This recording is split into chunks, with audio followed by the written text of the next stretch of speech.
Bienvenue à vous sur cette deuxième vidéo.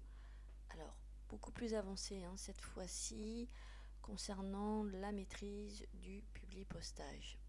Alors, à l'issue de cette séquence, vous saurez utiliser une liste existante. Alors, nous prendrons la liste que j'avais créée lors du premier publipostage, mais aussi une autre liste un peu plus conséquente sur un fichier Excel, d'insérer vos champs depuis cette liste. Donc ça, c'est un petit peu la même chose que la première vidéo. La nouveauté, c'est insérer un bloc d'adresse, insérer une ligne de salutation, utiliser un champ en utilisant une règle de publipostage, trier une liste de données et puis, comme la première vidéo, utiliser la fusion. De nouveau, petit rappel, n'hésitez pas, vous avez tout en bas à droite de votre écran ce petit bouton s'abonner. C'est super important, je sais que j'y reviens à chaque fois lors de mes vidéos, mais bon, voilà, il y a aussi le fait que c'est totalement gratuit, que je suis toujours très preneuse de vos commentaires. Et puis, si vous le souhaitez, vous pouvez tout à fait partager le contenu de cette vidéo. L'autre chose aussi qui est super importante, c'est d'avant de continuer à regarder cette séquence, il faut absolument connaître la base du publipostage. Donc il y a sur ma chaîne le publipostage tuto 1 débutant où j'aborde la définition du publipostage, préparer votre courrier, créer une source à partir du logiciel Word, ajouter vos champs et afficher un aperçu de la fusion et terminer la fusion. Je vous mettrai le lien de cette vidéo dans le contenu tout en bas. Alors, vous vous souvenez, le publipostage est la fusion d'un document type appelé document principal. C'est votre courrier. Donc, j'ai repris le courrier vu dans la vidéo numéro 1. À ce courrier, du coup, je vais y attribuer, grâce à l'onglet publipostage dans le groupe démarrer la fusion et le publipostage, sélectionner des destinataires et je vais utiliser une liste existante, c'est-à-dire la liste des 3 destinataires que j'avais créés lors du premier publipostage. Vous vous souvenez, je vous avais spécifié de l'enregistrer à un endroit autre que celui proposé par défaut de manière à mieux le retrouver. Quand vous cliquez donc sur cette commande, il vous ramène à l'endroit qu'il vous avait suggéré la première fois. Moi, mon fichier tableau personnalisé des 3 destinataires était rentré à un endroit spécifique, donc je vais aller le chercher. Me voici donc à l'endroit où j'ai stocké ce fameux fichier. Vous vous souvenez, mon fichier données stagiaire TOSA. C'est du coup un fichier Access. Il suffit ensuite de faire ouvrir. Vous avez l'impression que rien s'est passé. Ici, beaucoup de choses se sont passées puisque dans l'onglet publipostage, vous avez maintenant vos commandes qui ne sont plus grisées et vous avez la possibilité d'insérer les fameux champs qui correspondent à la liste que nous avions créée et sauvegardée. Pour voir cette fameuse liste, il suffit de faire modifier la liste des destinataires. Et vous voyez ici que nous retrouvons le nom du fichier source et les 3 personnes que j'avais saisies. Vous pouvez tout à fait la modifier de manière à pouvoir rajouter nouvelle entrée de nouvelles personnes si la nécessité se présente.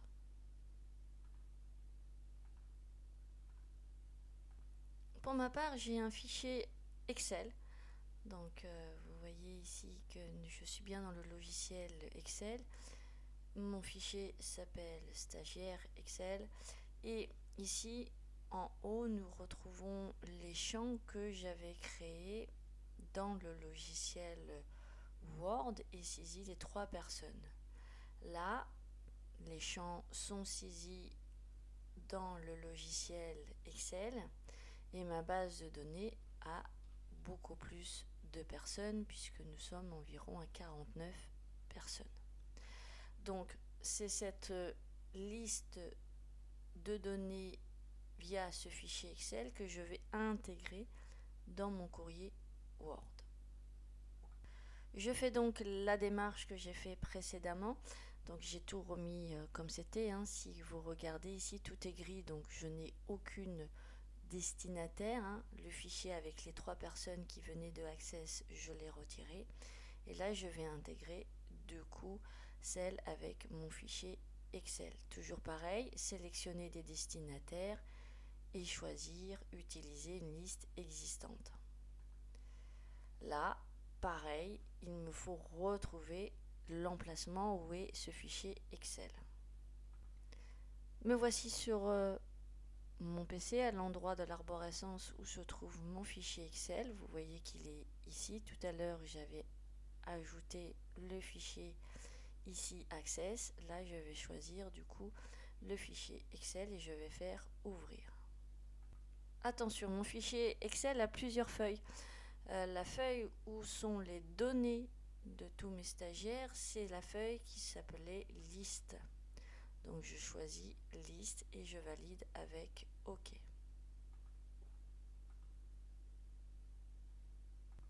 Si nous retournons dans modifier la liste des destinataires, nous voyons bien effectivement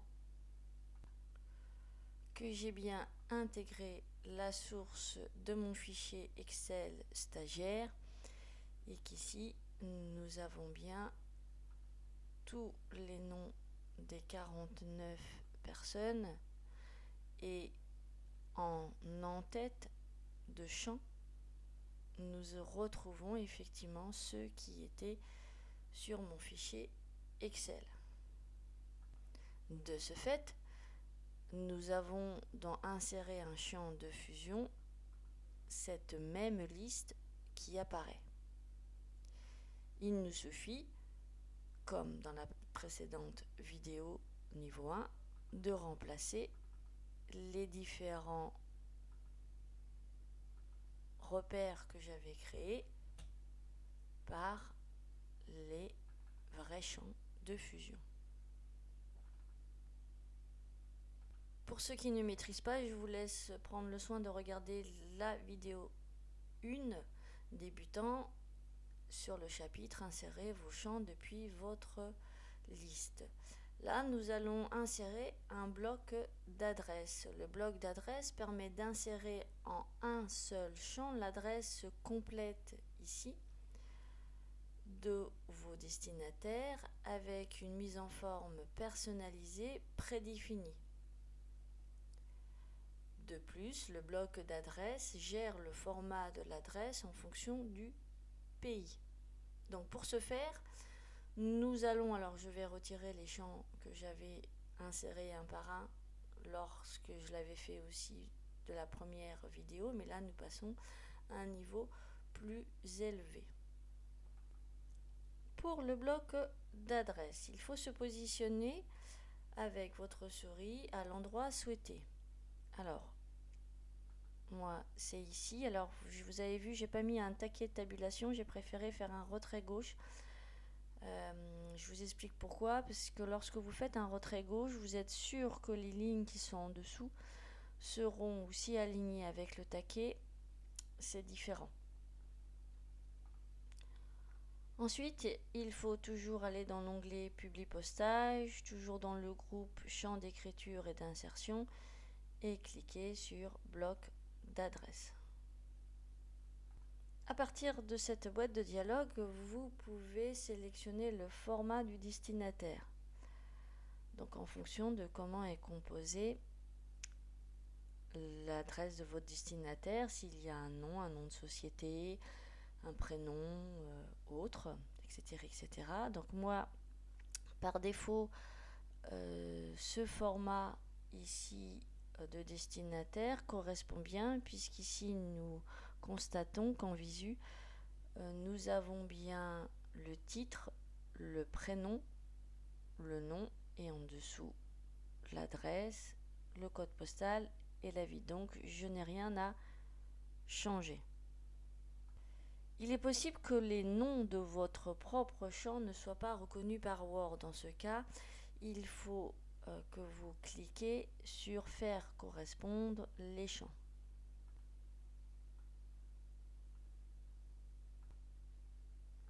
À l'aide des petites flèches que vous avez au bout des champs, vous pouvez choisir, si jamais la correspondance n'est pas correcte, le champ désiré. Donc ici,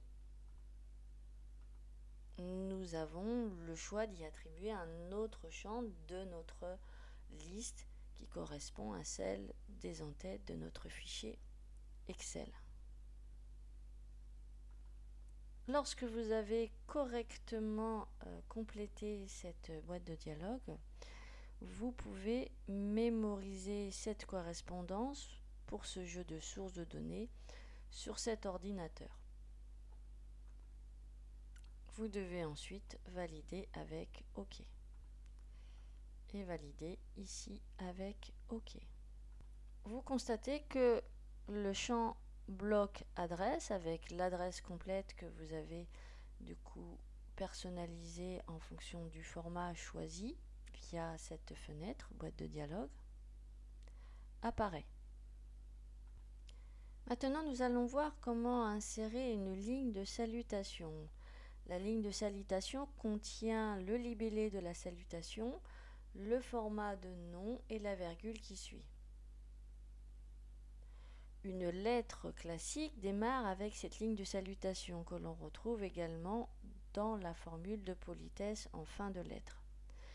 Moi, je vais faire le choix de la mettre ici, donc dans la formule de politesse, puisque je vais vous montrer après comment créer une règle que je vais utiliser du coup pour l'insérer dans le début de ma lettre, c'est-à-dire au démarrage de celle-ci. Alors toujours pareil, il faut se positionner à l'endroit où l'on veut mettre cette ligne de salutation. Ensuite, toujours dans l'onglet Publi Postage, champ d'écriture et d'insertion, vous avez formule d'appel. Donc nous allons cliquer sur cette commande formule d'appel. Cette boîte de dialogue se présente exactement comme le bloc adresse, c'est-à-dire que vous pouvez très bien y faire correspondre d'autres champs si ce qui vous est proposé par défaut ne vous convienne pas. Donc là, il me dit que dès l'instant que je serai sur du masculin, ce sera cher. Et quand ce ne sera pas masculin, du coup, ce sera écrit cher madame. Donc là, pareil, faire correspondre les champs si jamais vous voulez vraiment personnaliser et que ce qui vous est proposé ne vous convient pas. On est là dans le même cas de configuration que le bloc d'adresse. Je vais valider ce qui est proposé par défaut avec le bouton OK. Vous constatez là encore que formule d'appel a été mis. Alors pas à la place de titre, donc je vais le supprimer à l'endroit souhaité. Donc ici j'ai ma ligne de salutation.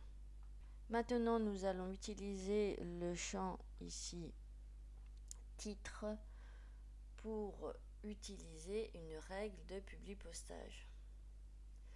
Ça permet à insérer certains textes en fonction d'un critère particulier. Pour ma part, je souhaite utiliser une formule différente selon le sexe du destinataire. Alors pour ce faire, toujours pareil, ça se passe dans l'onglet Publipostage, toujours dans champ d'écriture et d'insertion. Il me faut ensuite choisir la commande règle. J'ai au bout de cette commande le bouton lanceur qui va me proposer différents de règles. Je vais choisir la règle si, alors, sinon. Si, alors, sinon. Vous devez choisir le nom du champ sur lequel va porter la condition. Ici, vous avez donc un bouton lanceur avec les différents champs, toujours pareil par rapport à notre liste, notre fichier Excel, les en-têtes du tableau. Donc, nous retrouvons bien tous les champs. Donc, le lien avec le sexe, c'est titre. Monsieur étant masculin, madame étant féminin, donc je vais garder le champ titre. Ensuite, il faut saisir l'élément de comparaison. Ici, dans le bouton lanceur, vous avez différents éléments de comparaison. Moi, je vais laisser celui par défaut, mais nous allons quand même regarder la liste des éléments de comparaison à partir du bouton lanceur. Donc, cette liste est constituée de est différent de, est inférieur à, est supérieur à, est inférieur ou égal, est supérieur ou égal à, est vide, n'est pas vide. Si vous vous souvenez, dans la liste de mes stagiaires, j'ai des madames, des messieurs, et même si ça se fait plus, des mademoiselles. Donc, le seul critère masculin qui existe, c'est monsieur. Donc là, je vais demander à dire que si le nom du champ titre est égal à, et là je vais saisir monsieur. Attention, il faut le saisir tel qu'il est orthographié dans votre données de liste de champs titre. Donc j'ai donc saisi comparé avec monsieur. Il me faut maintenant insérer le texte qui va correspondre à monsieur, donc ça sera cher stagiaire. Et sinon, si c'est pas un monsieur, c'est une dame ou une demoiselle, donc je vais saisir ici cher stagiaire. J'ai bien saisi les différents éléments. Maintenant, il me faut valider avec la touche, la commande OK. Quand je valide, ce n'est pas le champ de ma règle qui apparaît, mais déjà le résultat. Ça veut dire que là, dans ma première liste, ça doit être une dame ou une demoiselle que j'ai. Vous voyez ici que je n'ai pas fait, comme précisé dans la vidéo numéro 1 débutante, des aperçus des résultats. Si là je fais aperçu des résultats, nous allons bien voir ici qu'au niveau du bloc d'adresse et ici de la formule d'appel, nous sommes normalement sur du féminin. Je vais le faire, mais avant, je vais insérer, parce que là vous voyez ici que j'ai que mes repères. Je vais insérer les différents champs en lien avec ces repères, c'est-à-dire date 1.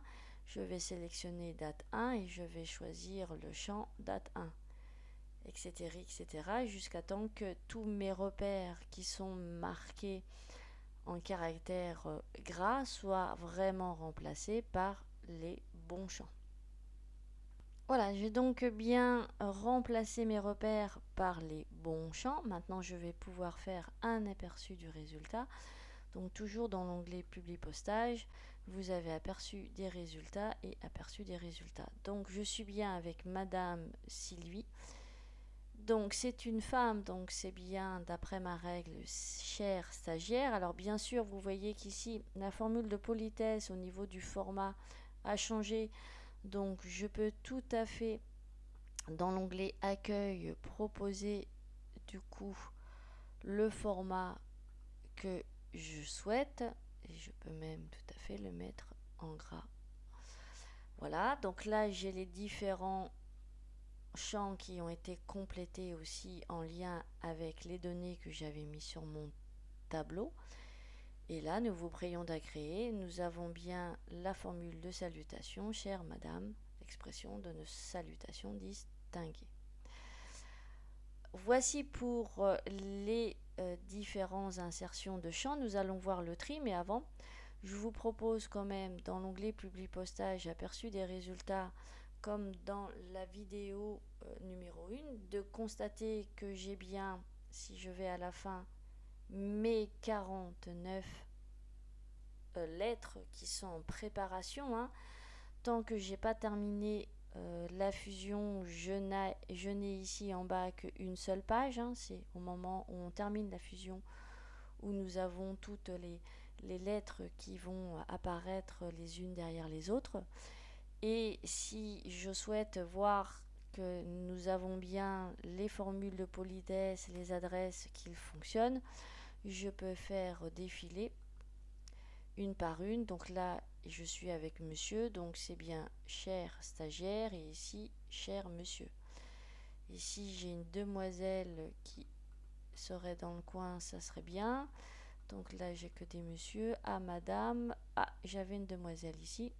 Donc, mademoiselle, on est bien sûr cher stagiaire et chère mademoiselle aussi. Donc, tout fonctionne.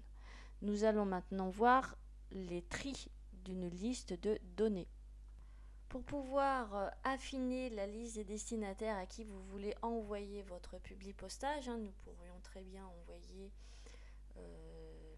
le courrier uniquement aux personnes qui vont faire le stage sur la formation Word par exemple, et en retirer ceux qui font Excel. Pour ce faire, pour trier votre liste, il faut que vous retourniez du coup sur l'onglet Publi Postage et modifier la liste des destinataires. Vous avez dans cette enveloppe, dans cette fenêtre, excusez-moi, le fichier, et vous avez ici la possibilité, à partir des champs de fusion de votre tableau, la possibilité déjà de faire des tris à partir de ces boutons ici. Donc si je souhaitais envoyer les courriers aux personnes qui doivent passer un stage sur le logiciel Word, je vais me déplacer grâce aux différents ascenseurs sur l'intitulé stage, et ici effectivement j'ai un petit bouton lanceur où je peux choisir d'écrire uniquement les personnes qui vont passer leur stage Word. Pour être plus précis, nous avons la possibilité à partir du bouton filtre de lancer plusieurs critères de filtre. Moi j'aime beaucoup passer par là. Bon, après ça vous oblige effectivement de faire les critères en passant par les boutons lanceurs de chaque intitulé de colonne pour pouvoir obtenir le résultat souhaité. Donc je vais vous montrer à partir du bouton filtrer. Alors, si vous ne passez pas par les différents ici boutons lanceurs des différents champs pour faire votre filtre, vous pouvez passer effectivement par la commande filtrer. Alors nous voici donc dans cette boîte de dialogue qui permet de trier les destinataires ou de les sélectionner suivant 5 critères par et où. Il est alors possible de trier les enregistrements et les extraire finement en fonction des besoins du publi postage. Dans mon exemple, moi je souhaitais du coup écrire aux stagiaires qui vont passer que le stage en lien avec le logiciel Word. Donc dans le premier critère champ, je dois choisir celui qui correspond au nom du stage ici. Nous avons différentes comparaisons. Nous avons le bouton lanceur qui permet d'avoir la liste des différents critères de comparaison. Donc moi, celui en question est égal à. Et là, je vais saisir le nom du stage, c'est-à-dire Word, mais il doit toujours être écrit de la même façon que vous l'avez saisi dans votre base de données. Voilà, c'est fait. Donc j'ai choisi le champ stage, j'ai demandé le critère de comparaison grâce au bouton lanceur de égal à. J'ai dit Word et là je peux rajouter un autre critère. Par exemple, je peux demander à écrire qu'aux personnes qui ont obtenu une note supérieure ou égale à 10 par exemple, puisque je ne veux pas faire de formation ou constituer vraiment un groupe pour les personnes qui ont déjà un bon niveau sur le logiciel Word. Donc je vais aller tout pareil, choisir ici le nom du champ correspond au filtre que je désire, la comparaison et y saisir du coup le critère de comparaison. Allez, c'est parti. Voilà, c'est fait. Donc mon champ de critères c'est en lien avec la note. Je veux écrire à tous ceux qui ont une note supérieure ou égale à 10. Donc là, dans ce choix de fusion, je fais le choix de faire un filtre et de n'écrire qu'aux personnes qui vont passer le stage de Word avec comme autre critère une note supérieure ou égale à 10. Voilà, je peux encore ajouter des critères, mais je vais me contenter de cela. Je vais bien penser à valider ensuite par OK. Et je vais ensuite voir effectivement que la liste qui apparaît est bien la liste en fonction du critère et du filtre que j'ai mis ici. Et ensuite, si tout est OK, je vais pouvoir faire OK. Voilà, j'ai validé mon filtre. Nous avons donc bien la constatation que les courriers qui vont être envoyés qu'aux personnes qui passent le stage de Word et qui ont obtenu une note supérieure ou égale à 10. Les autres ont été complètement retirés de cette liste. Et je valide ensuite effectivement par OK. J'arrive ici et lorsque je fais dans l'onglet Publier postage un aperçu des résultats, je vois que maintenant, si je termine et fusionne, je n'aurai plus que 21 courriers et non pas 49 comme précédemment indiqué. Voilà, il ne vous reste plus qu'à terminer et fusionner, donc je vous laisse regarder la vidéo débutante pour les personnes qui ne sauraient pas faire. Et ensuite, vous pouvez tout à fait imprimer votre courrier, vos différents courriers. Voilà. Ce tutoriel de formation niveau 2 avancé est terminé. Je vous remercie de votre attention. N'oubliez pas avant de partir de vous abonner, c'est tout en bas à droite si jamais ce n'est pas fait. Tout ça c'est gratuit, de laisser vos petits commentaires, de parler de ma chaîne, de me laisser des petits likes si jamais ça vous a plu. Voilà, et puis si tout ça passe, ça fonctionne, et ben écoute, on continuera l'aventure et je vous dis donc à très bientôt. Allez, ciao!